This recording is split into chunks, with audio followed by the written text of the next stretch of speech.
الرجيم بسم الله الرحمن الرحيم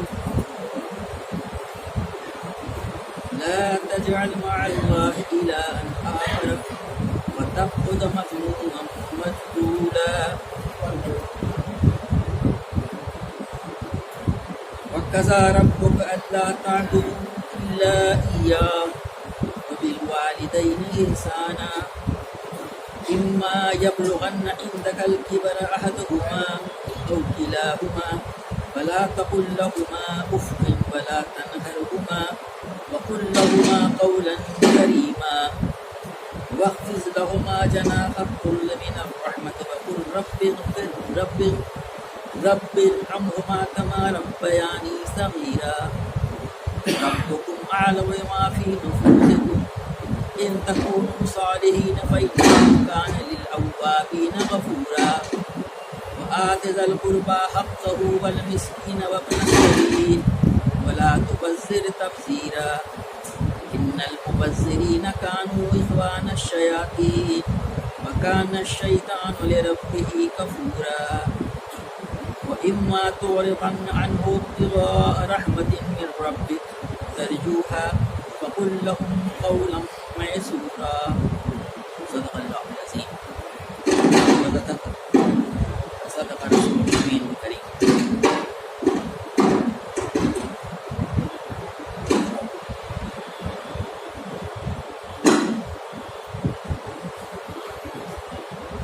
ان آیت کریمہ کا جو آپ کے سامنے تلاوت کی گئی سورہ بنی اسرائیل الاسراء کی 22 تا 28 ان کا ترجمہ اس طریقے سے ہے: تو اللہ کے ساتھ کوئی دوسرا معبود نہ بنا ورنہ ملامت زدہ اور بیار و مددگار بیٹھا رہ جائے گا۔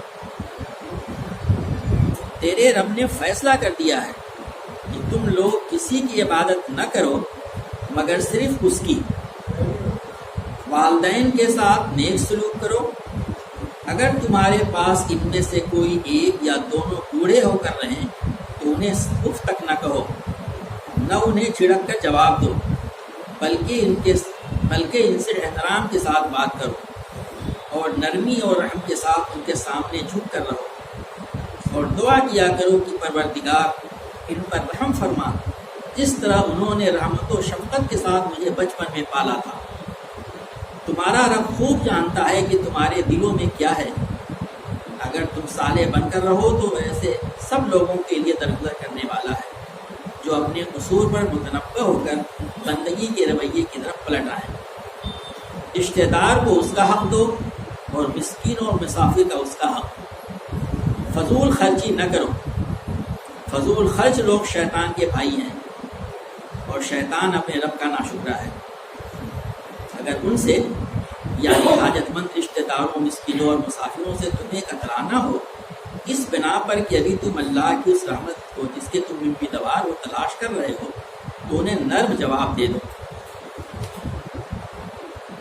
یہ ہیں وہ آیات جو آپ کے سامنے تلاوت کی گئی سورہ بنی اسرائیل کی، جس کے بارے میں سورت کے متعلق بتایا جا چکا ہے کہ یہ سورہ جو ہے نبی کریم صلی اللہ علیہ وسلم مکہ مکرمہ کے آخری دنوں میں نازل ہوئی ہیں اور ہجرت سے پہلے۔ اس کے شروع میں جو آیات آ چکی ہیں یہ دوسرے، تیسرے، چوتھے نمبر کی آیات ہیں، اور اس میں یہ بات بتائی گئی تھی ان ھذا القرآن یہدی للتی ہے اقوم، بے شک یہ قرآن وہ راستہ دکھاتا ہے جو انتہائی سیدھا ہے، بلکہ بالکل سیدھا ہے۔ سورہ نحل میں کہا گیا ان اللہ یامر بالعدل والاحسان وایتاء ذی القربى وینہی عن الفحشاء والمنکر والبغی یعظکم لعلکم تذکرون۔ اللہ تمہیں حکم دیتا ہے عدل کا اور صلہ رحمی کا، عدل کا، احسان کا اور صلہ رحمی کا، باقی آتے ہیں۔ اب وہ عدل کیا ہے، وہ احسان کیا ہے، وہ ایتاء ذی القربى کا کیا مطلب ہے، صلہ رحمی کا، اس کی کچھ تفصیلات آج ہیں اور باقی آئندہ اس میں آئیں گے۔ یہ ہے وہ راہ جو قرآن دکھاتا ہے۔ اس کے ذریعے سے نبی کریم صلی اللہ علیہ وسلم کو کے ذریعے سے یہ بات بتائی جا رہی ہے اب جو اسلامی معاشرہ قائم ہوگا ان بنیادوں پہ، جس کی بنیاد توحید پہ ہوگی، وہ کیسا کچھ ہوگا۔ آپ اس کو ملاحظہ کریں گے، آپ نے ترجمے میں سنا۔ پھر آگے فرمایا جا رہا ہے جس میں اس کی جو بنیاد بتائی گئی یہاں سے شروع ہوتا ہے،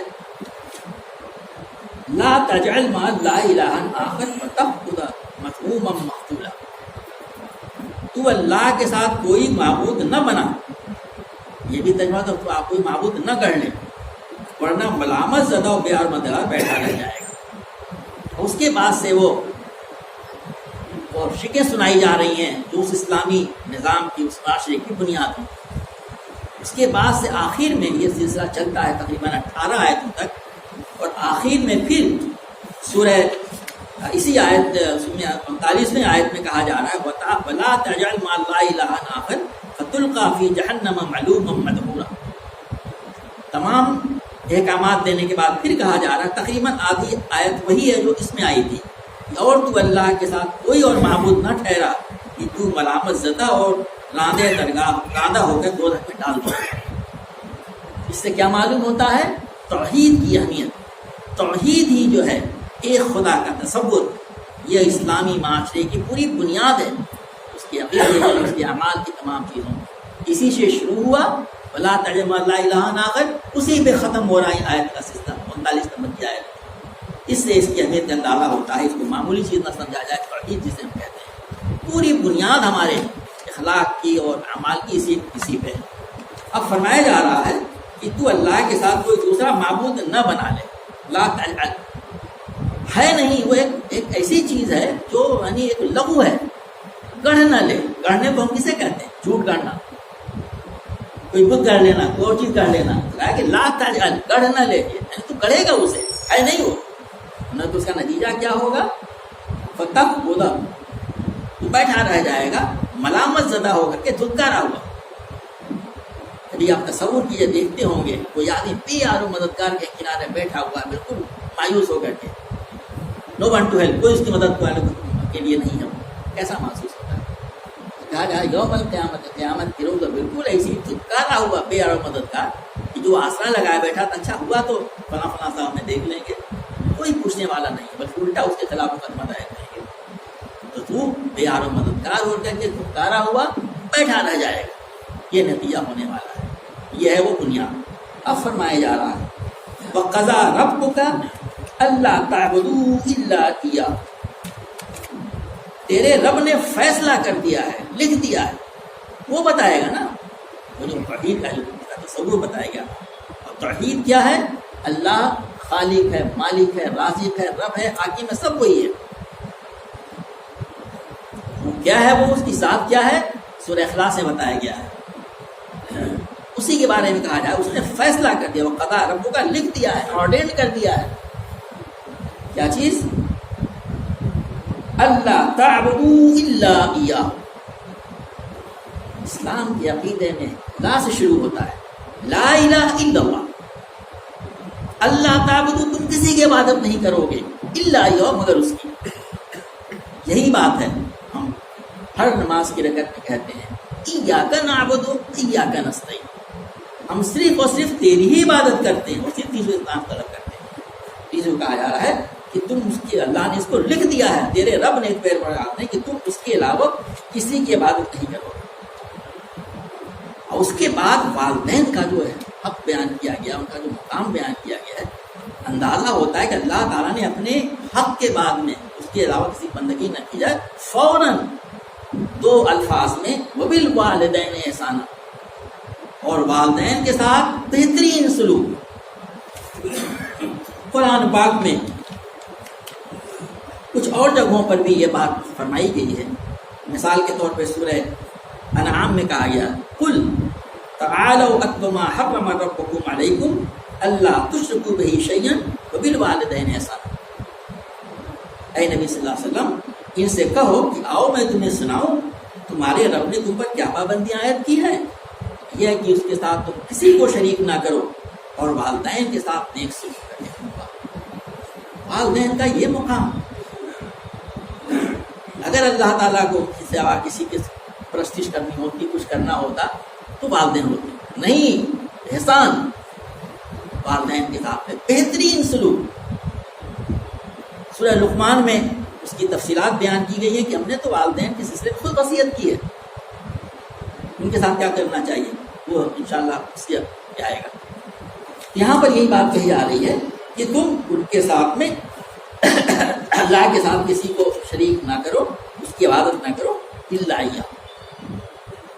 پہلی آیت جو پڑھی گئی تھی اس میں توحید کا بیان کیا گیا تھا، عقیدے کا. اب یہاں عمل کا ذکر کیا گیا ہے. اللہ تعبدوا الا ایہ، تم اس کے علاوہ کسی کی عبادت نہ کرو. اس عبادت میں مفسرین متفق ہیں، اور یہی یعنی یہ اس کی جگہ بتاتی ہے کہ یہاں مطلب صرف مراسم عبودیت سے نہیں ہے. ہم نے بھی نماز پڑھی مراسم عبودیت میں، روزہ آنے والا روزہ رکھیں گے، حج اور زکات، بلکہ اس کا تمام معاملات میں اللہ کی اطاعت و فرما برداری، اس کے علاوہ کسی کی نہیں کرو گے. اور اس کے بعد سے کہا والدین کے ساتھ احسان حسن سلوک. یہ کیوں کہا گیا؟ والدین ہی ہماری پیدائش کے، ہماری پرورش کے، ہماری پرداخت کے سب چیز کے ذمہ دار انہی کی وجہ سے ہوتا ہے.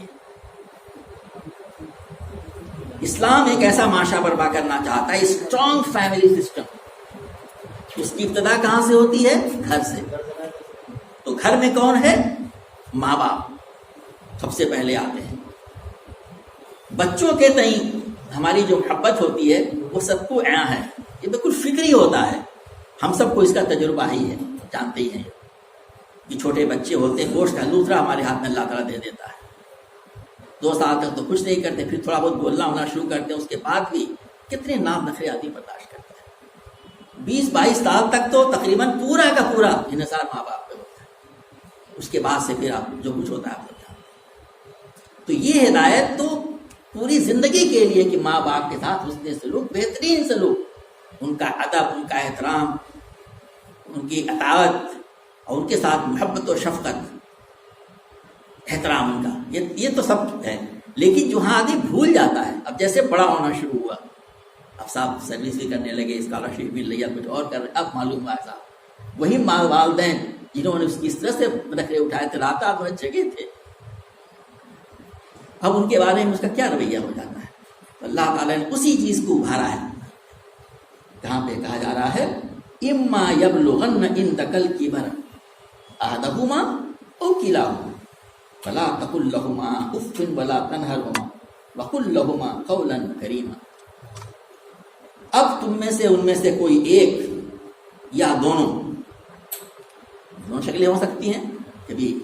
اچھا دیکھیے، ضرورت ایسا نہیں کہ ہمیشہ ان کو پڑتی ہو، لیکن سب سے زیادہ ضرورت ماں باپ کو ان کے کیئر کی، ان سے محبت کی، ان کے ساتھ آگ کی، ان کے ساتھ پورے تمام طرح کی یعنی ان کی خدمت کرنے کا جب ان کے عمر چل جاتی. اسی اس کا ذکر کیا گیا. یہ حکم تو بچپن سے ہے، ایسا نہیں ہے کہ وہ ٹین ایجرز کے لیے نہیں ہے. یہ ہمارے ماں باپ بھی سروس میں ہیں تو ان کے لیے نہیں ہے، اب سب کے لیے ہے یہ. لیکن ان کے لیے خاص طور سے جہاں پہ توجہ بڑھ جاتی ہے، اپنے بچوں پہ بھی کی طرف زیادہ توجہ مائل ہو جاتی ہے. کہا جا رہا ہے کہ ان میں سے کوئی ایک یا دونوں ان دگا تیرے پاس ہو، تیرے سامنے نظر ہو، فلا تقل لہما اف، اف تک نہ کہو. اب اس عمر کو پہنچ گئے، ابھی تک سب کچھ کر رہے تھے، سروس بھی تھی، دکان بھی تھی، سب کچھ کر رہے تھے، کر بھی، لیکن اب معلوم آپ گھر پہ ہیں، اکثر بیمار پڑ جائے کرتے، راتوں کو کھانسی آتی ہے، اسپتال لے جانا پڑتا، آدمی سونے نہیں دیتے. ابھی تو کہا تھا 2 مرتبہ نے کہا، ارے بھائی تو بتایا تھا آپ کو، کیا ہمیں یاد نہیں ہے کہ بچپن میں ہمارے بچے 50 مرتبہ بات ریپیٹ کیا کرتے تھے، ہم سب سنتے رہتے تھے، ہم 2 مرتبہ نہیں سن پاتے. فلا تقل لہما، آرڈر ہے یہ مشورے نہیں ہیں، فرض ہیں یہ. اف تک نہ ہو، باڈی لینگویج اف تک بھی نہیں کر رہے ہیں، لیکن کوئی حکم دیا انہوں نے کچھ کرنے کو کہا، آدمی منہ بنا رہا ہے. اور والدین بڑے سینسٹیو ہوتے ہیں، پوری باڈی دیکھتے ہیں، وہ لڑکا کیا کر رہا ہے، لڑکی کیا کر رہی ہے، کس طریقے سے آ رہی ہے، کیا باڈی لینگویج ہے، تمام کی طرف اشارہ ہے کہ فلا تقل لہما اف، اف تک نہ کرو. منہ سے اف جو نکل جاتا ہے اور نہ باڈی لینگویج سے. ولا تنہرہما، اور نہ انہیں جھڑکو، جو اس کا اگلا اسٹیج ہے، آدمی جھڑک. قطعاً منع ہے یہ، آدھی ساری نیتیاں ضائع ہو جائیں،